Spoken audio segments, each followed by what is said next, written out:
Hello student, আমি Moumita Majumdar. Welcome to channel. আশা করি তোমরা সকলে খুব ভালো আছো। স্টুডেন্ট, তোমাদের লাস্টের ভিডিওতে আমি পার্লামেন্টের একটা পার্ট হিসেবে রাষ্ট্রপতি শুরু করেছিলাম পড়ানো, এবং বলেওছিলাম যে রাষ্ট্রপতির কিন্তু অনেকগুলো পার্ট করে আমি তোমাদের পড়াবো। তো তেমনই আজকে তোমাদের রাষ্ট্রপতির একটা খুব ইম্পর্টেন্ট পার্ট, যেটা পরীক্ষায় আসে, এখান থেকে কোয়েশ্চেন হয়, তো তার উপর আলোচনা করবো। তার আগে বলে রাখি যে আমাদের কিন্তু অনলাইন ক্লাস চলছে এবং নোটসও প্রোভাইড করা চলছে। তোমরা যারা আমাদের কাছে অনলাইনে পড়তে চাও, তোমরা আমাদের হেল্পলাইন নাম্বারে যোগাযোগ করতে পারো। আমাদের হেল্পলাইন নাম্বার দেখো এখানে দেওয়া আছে দুটা। একটা হচ্ছে 6295916282, আর একটা 7076398606। ঠিক আছে, আমাদের পুরো কোর্স ফি রয়েছে 999-এর। এই 999-এ তোমরা কিন্তু পুরো প্যাকেজটা পেয়ে যাচ্ছ। তার মধ্যে তোমরা পাচ্ছ মেজর, এসইসি, মাইনর, দেন এমডিসি, এইসি সবটা। ঠিক আছে, আর আমাদের পুরো কোর্সের ডিউরেশন হচ্ছে 6 মান্থের। তো তার মধ্যে কিন্তু হাফ মান্থ অলরেডি শেষ হয়ে গেছে, 3 মাস চলছে। তো তোমরা যারা সিরিয়াসলি পড়াশোনা করতে চাচ্ছ, যারা তোমরা নোট নিতে চাও, তারা আমাদের হেল্পলাইন নাম্বারে যোগাযোগ করে যুক্ত হয়ে যাও। ঠিক আছে, তো দেরি না করে শুরু করি আজকের টপিকটা। আচ্ছা দেখো, রাষ্ট্রপতির জরুরি অবস্থা, এমার্জেন্সিস, মানে যখন জরুরি অবস্থা চলে আসে তখন রাষ্ট্রপতি কিন্তু সে জরুরি অবস্থা জারি করার ক্ষমতা রাষ্ট্রপতির রয়েছে। ঠিক আছে, দেখো কয় ধরনের জরুরি অবস্থা রয়েছে? 3 ধরনের। মানে এই 3 ধরনের জরুরি অবস্থা হলে পরে রাষ্ট্রপতির ক্ষমতা কিন্তু রয়েছে এই অবস্থাগুলি জারি করার। ঠিক আছে, নাম্বার 1 যেটা খুব ইম্পর্টেন্ট, সেটা হচ্ছে জাতীয় জরুরি অবস্থা, বা যেটাকে বলা হচ্ছে ন্যাশনাল এমার্জেন্সি। ন্যাশনাল এমার্জেন্সিটা কি?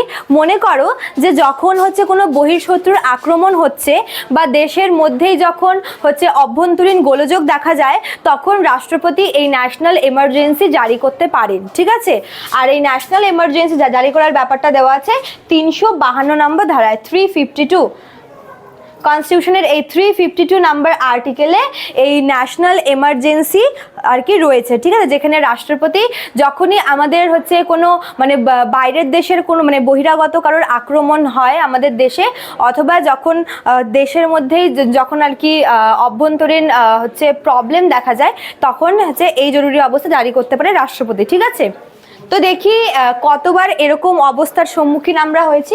দেখো দেওয়া আছে 3বার জারি হয়েছে। মানে এই যে ন্যাশনাল এমার্জেন্সি বা জাতীয় জরুরি অবস্থা, সেটা মোট 3বার জারি করা হয়েছে, রাষ্ট্রপতি জারি করেছে। ঠিক আছে, একটা হচ্ছে 1971 সালে, ঠিক আছে, সরি এদিকে আছে একটা 1962 সালে। 1962 বা 1962-তে কি হয়েছিল? ইন্দো চায়না ওয়ার হয়েছিল, তাই না? তো এই ইন্দো চায়না ওয়ার যখন হয়েছিল, তখন রাষ্ট্রপতি এই ন্যাশনাল এমার্জেন্সি, মানে সেই সময়কার যে আর কি তৎকালীন যিনি রাষ্ট্রপতি ছিলেন, তিনি এই ন্যাশনাল এমার্জেন্সি জারি করেছিলেন। ঠিক আছে, 1962-তে ইন্দো চায়না ওয়ারের সময়। ঠিক আছে, নেক্সট হচ্ছে তোমার 1971। এই 1971 হচ্ছে যখন বাংলাদেশের মুক্তিযুদ্ধ হচ্ছিল, সেই সময়কার কথা বলা হচ্ছে। তো সেই সময়ও এই ন্যাশনাল এমার্জেন্সি জারি করেছিল সেই সময়কার রাষ্ট্রপতি যিনি ছিলেন। আর লাস্ট হচ্ছে 1975, যেটা হচ্ছে ওই অভ্যন্তরীণ আমাদের আর কি দেশের ভিতরেই আর কি একটু প্রবলেম দেখা দিচ্ছিল, অভ্যন্তরীণ প্রবলেম হচ্ছিল। তো সেই সময় এই 1975-এও কিন্তু ন্যাশনাল এমার্জেন্সি জারি করা হয়েছিল সেই সময়কার রাষ্ট্রপতির দ্বারা।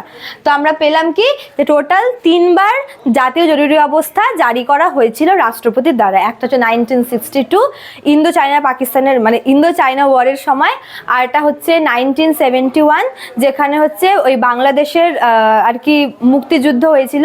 আর 1975-এ আমাদের দেশের ভেতরেই যখন যুদ্ধ লাগে, সেই সময় এই জরুরি অবস্থাটা জারি করা হয়েছিল। ঠিক আছে, মোট 3বার জারি করা হয়েছিল। আচ্ছা, যখন এই জরুরি অবস্থা যখন জারি হয়, তখন সেটা কতদিন পর্যন্ত থাকে? 6 মাস পর্যন্ত। ঠিক আছে, 6 মাস, যখন মনে করো যে এরকম কোনো প্রবলেম চলে আসে, তখন এই জরুরি অবস্থা জারি করা হয়, যেটা হচ্ছে লাস্টিং করে 6 মাস পর্যন্ত। ঠিক আছে, 6 মাস পর্যন্ত হচ্ছে এটার সময়সীমা।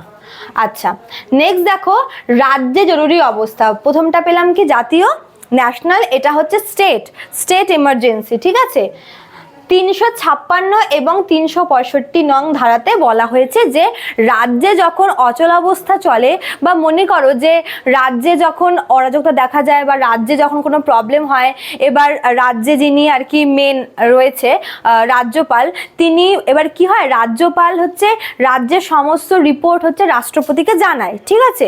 এবার মনে করো যে রাজ্যপালের রিপোর্টে যদি রাষ্ট্রপতি সন্তুষ্ট না হয়, তিনি যদি দেখেন যে এই রাজ্যে হচ্ছে মানে এই রাজ্যের সমস্ত কিছু মানে বিশৃঙ্খলা পরিস্থিতি রয়েছে, সমস্ত কিছুকে একটা মানে বিশৃঙ্খল অবস্থা, একটা খারাপ অবস্থা দেখা দিয়েছে কোনো একটা রাজ্যে, তখন রাষ্ট্রপতি ওই রাজ্যের কিন্তু জরুরি অবস্থা জারি করেন, ঠিক আছে, যেটা 356 এবং 365 নম্বর ধারায় বলা হয়েছে।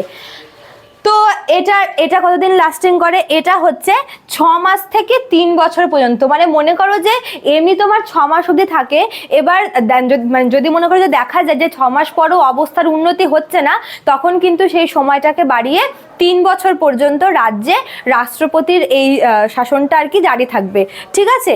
আর এটা প্রায় শতাধিকবার, অর্থাৎ মনে করো যে প্রায় এরকম মানে অনেকবারই এরকম বিভিন্ন রাজ্যে হচ্ছে এরকম প্রবলেম হয়েছে, বিভিন্ন রাজ্যের আর কি বিশৃঙ্খল মানে পরিস্থিতি তৈরি হয়েছে এবং রাষ্ট্রপতি সেই সমস্ত রাজ্যগুলিতে কিন্তু জরুরি অবস্থা জারি করেছেন। তো এখানে মানে কোনো নাম্বার নেই, এটা যেরকম মনে করো যে 3 বার টোটাল হয়েছে আর এখনো পর্যন্ত হয়নি। আর রাজ্যে জরুরি অবস্থা হচ্ছে অনেকবার, প্রায় সহস্রবারের মতো কিন্তু রাজ্যে রাষ্ট্রপতি শাসনটা আমরা দেখি, ঠিক আছে। লাস্ট যেটা সেটা হচ্ছে আর্থিক জরুরি অবস্থা, যেটা বলে ফাইন্যান্সিয়াল এমার্জেন্সি।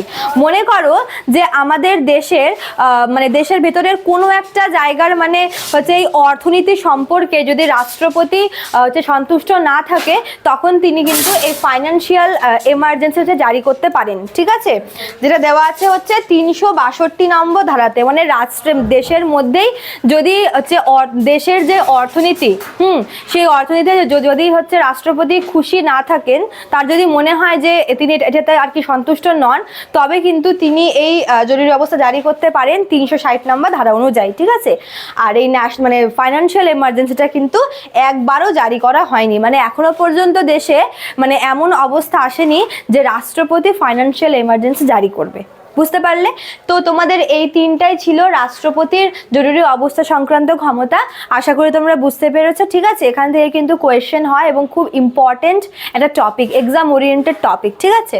আচ্ছা, ভালো লাগলে অবশ্যই তোমরা লাইক, কমেন্ট এবং শেয়ার করবে। চ্যানেলটি নিউ হলে চ্যানেলটিতে তোমরা সাবস্ক্রাইব করে পাশে থাকা বেল আইকন ক্লিক করে দিও। দেখা হবে নেক্সট ক্লাসে। Thank you.